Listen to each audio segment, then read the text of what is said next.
todos, un saludo muy especial. Bueno, el día de hoy mi compañero Harold, que me acompaña en esta reflexión, y mi nombre, Andrei Duque, pues vamos a desarrollar, digamos, un diálogo, una conversación en torno a cómo se ha venido desarrollando a lo largo de la historia el concepto de la sostenibilidad, ¿cierto? Educar para la sostenibilidad. Eh, entonces vamos a tratar de estructurar una línea de tiempo en la cual retomemos elementos importantes que den cuenta sobre este concepto. Entonces, iniciamos.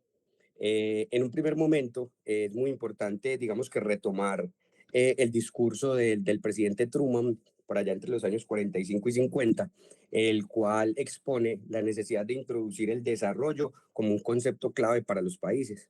Entonces, ahí ese concepto de desarrollo empieza a enmarcarse desde una lógica industrializada, entendiendo la ciencia como un elemento fundamental y además el desarrollo tecnológico, ¿cierto? ¿Cómo los países podrían lograr ese desarrollo entendiendo estos tres elementos? Entonces, aquí hay algo importante y es el hecho de que entonces empieza a enmarcarse el tema desarrollo, países desarrollados y países subdesarrollados. Surgen dos categorías. Entonces, empieza una competencia gigante por lograr. Esos países que están en ese desarrollo empiezan entonces a competir entre ellos por quién es el país más desarrollado. Y los que estamos abajo, ¿cierto? Los que estamos en ese desarrollo, en esa vía de desarrollo, pues empiezan también a generar elementos para poder de alguna manera lograr ese desarrollo, ¿cierto?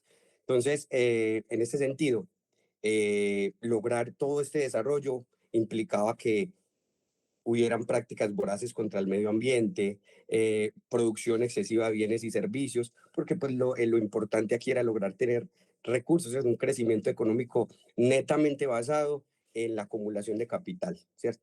El país que más plata tuviera era el país más desarrollado. Entonces, en ese sentido, comienza a surgir algo muy importante y es, bueno, ¿a qué costo estamos nosotros logrando ese desarrollo? Y empiezan a evidenciarse muy latentes unas problemáticas, primero sociales y segundo ambientales. En términos sociales, pues podríamos empezar a hablar de un tema muy importante que es la explotación laboral, ¿cierto? Los países en ese afán de lograr competir y de lograr sostener ese desarrollo o lograr encaminar a ese desarrollo, pues empezaron a explotar laboralmente a los trabajadores, eso como primero y como parte social, y como segundo, pues estaría el tema ambiental, ¿cierto? Las prácticas que se estaban utilizando, pues de cierta manera daban lugar al deterioro ambiental, ¿cierto? Eh, las fuentes hídricas se veían afectadas, digamos que el deterioro a los paisajes, calentamiento global, y empiezan a marcarse en unas problemáticas, contaminación.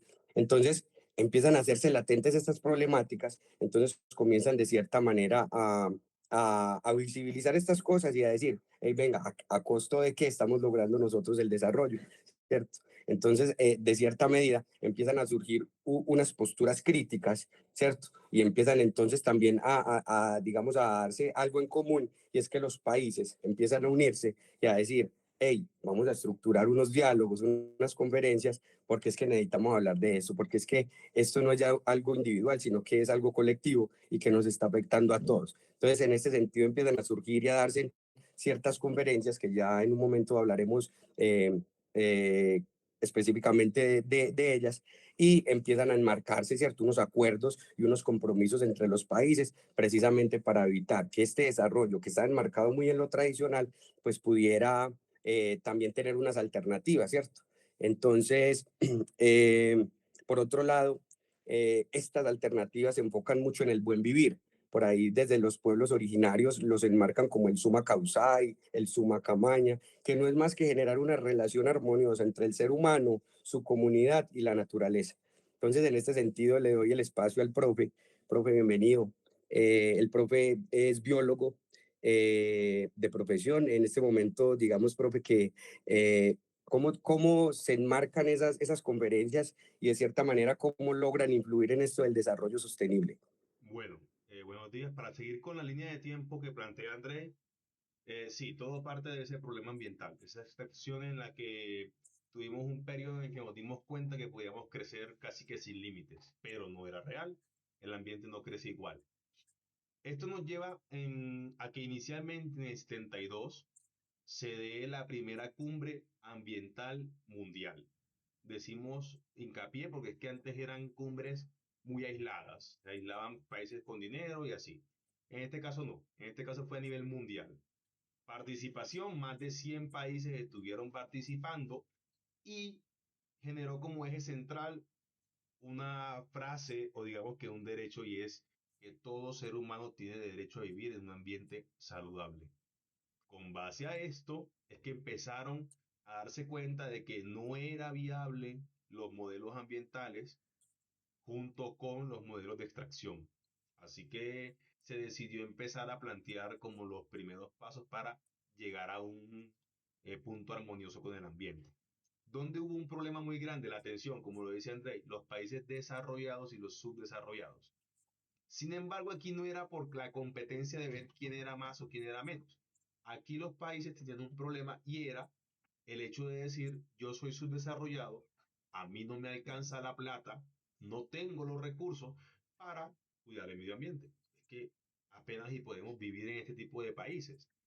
Entonces, ese fue uno de los problemas que trataron de solventar allí.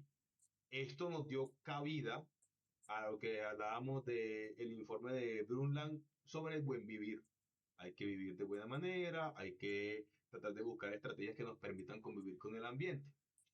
Para finalmente, ya adelantarnos un poco en los 90, miren que hay un lapso de 20 años en los que no habían acciones tan claras. Cuando llegamos a los 90, se hace la cumbre de Río, la cumbre más grande sobre medio ambiente a nivel mundial, que da como resultado alrededor de 170 países participando dentro de eso. Y de los 170 ya más de 100 presidentes, o sea, es una vaina global. Más de 100 presidentes de países del primer mundo. Estaban todas las potencias mundiales reunidas allí, junto con los países de vías de desarrollo, y estaban allí para dialogar ya de manera exacta sobre el desarrollo sostenible. Desarrollo que se había planteado en el informe de Brundtland, pero que requería acciones claras. Entonces empezaron a decir qué vamos a hacer frente al cambio climático, qué vamos a hacer con el tema de la capa de ozono, el agua. Empezamos a plantear todo ese grupo de estrategias que teníamos que hacer y se plantearon algo así como promesas de cara al futuro. ¿Que se han ido cumpliendo? Sí, pero no de manera completa. Ese tipo de avance nos va llevando hasta que en el 2015 hay otra cumbre, en este caso puntual, tenemos es la cumbre una cumbre con la ONU, en la que se plantean los objetivos de desarrollo sostenible. Todos los países están supuestamente de acuerdo, todos están dentro, y hay 17 objetivos que tienen como finalidad proteger el medio ambiente y la sostenibilidad del mundo, enfocados en el cuidado del agua, en el cuidado de los árboles, enfocados en todas las acciones que hemos dado cuenta que el extractivismo nos va a llevar a que terminemos un poco afectados. Entonces, ahí está como la dualidad entre crecer y crecer bien. No sé qué opina ahí André como para Eh, pensar en esa reflexión. sí, profe. Como para contar aquí general y rápidamente, eh, el profe Harold y yo pues, hacemos parte de los educadores de una misma institución. El profe Harold acompaña a los estudiantes en ciencias naturales y yo en ciencias sociales. Profe, y aquí hay algo muy importante y yo creo que usted lo ha logrado evidenciar, y es el hecho de que qué tan importante es este tema de la educación para el desarrollo sostenible y más en unas comunidades rurales como las nuestras, usted que acompaña el proyecto PRAE. Entonces, vemos cómo acá está tan marcado el hecho de que los jóvenes y las personas que habitan esta comunidad no quieren producir sus alimentos, prefieren, digamos que trabajar en otras cuestiones como la explotación minera, que es un hecho acá muy grande y que es muy fuerte y muy latente. Y la gente prefiere esas cosas y pagar, usted sabe, pagamos el doble por los productos porque aquí no producimos, ¿cierto? Un espacio en el que podría haber una gran producción agrícola, ¿cierto? Pero la gente no le gusta producir, quizás porque piense que eso no genera ingresos, ¿cierto? Entonces preferimos pagar un montón de plata por traer productos de afuera, ¿cierto? Y digamos que el hecho de acá no se cultiva. y entonces priorizan otras cosas que van muy afines a ese desarrollo que marcaba yo en un primer momento, ¿cierto? Muy afín al crecimiento económico, que tiene unas prácticas terribles contra el medio ambiente, ¿cierto? Y digamos que no se relaciona nada con ese concepto del buen vivir, porque precisamente es eso, cómo establezco yo esa relación armónica con la naturaleza. Y estas prácticas, sin lugar a dudas, no tienen esa relación armónica con la naturaleza, y más cuando se deteriora tan notablemente el territorio y la comunidad en la cual nosotros, digamos que en este momento hacemos parte. Sí, no, lo ideal es invitar a toda la gente a que entienda. O sea, el ambiente no es cosa de uno ni de dos. Por ejemplo, este año el Día del Agua era que la gente era de todos. Y hay que entenderlo así. Entonces, nada, para concluir, Eh, yo considero que aún nos falta mucho, profe, ¿cierto? Que a pesar de que hay un esfuerzo gigante por hablar de educación en términos de sostenibilidad, creo que todavía, digamos que está muy en lo teórico y no ha trascendido mucho a la práctica.